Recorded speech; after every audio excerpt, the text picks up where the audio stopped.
मित्रांनो, तुम्हाला जर नारी आणि डॉर्पर क्रॉस जर बघायचा असला, हे बघा आपल्या नारीला डॉर्पर क्रॉस केल्यानंतर झालेल्या फिमेल आहेत.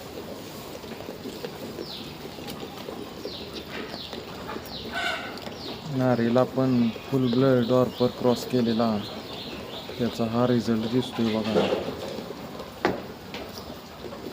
आपले तिन्ही फिमेल नारीला डॉर्पर क्रॉस केलेल्या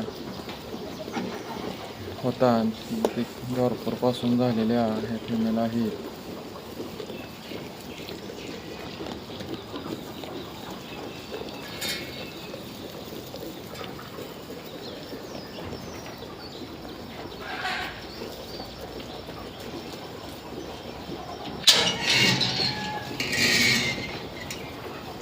तिन्ही दिसत आहेत ते बघा.